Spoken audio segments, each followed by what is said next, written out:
Hi friends, శివలింగానికి ఇలా అభిషేకం చేస్తే శివుడికి చాలా ఇష్టం. అది ఎలాగో చెప్తాను. మన వీడియోని స్కిప్ చేయకుండా లాస్ట్ వరకు చూడండి.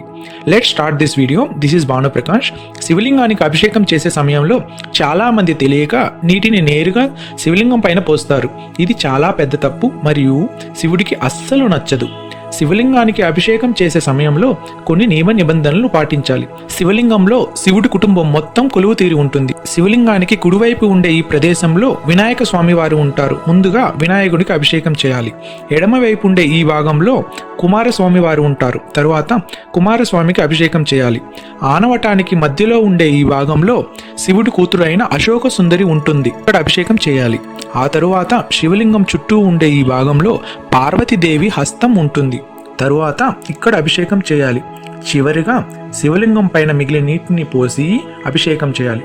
నెక్స్ట్ టైం నుంచి మీరు శివాలయంకి వెళ్ళినప్పుడు శివుడికి అభిషేకం ఇలా చేయండి ఫ్రెండ్స్.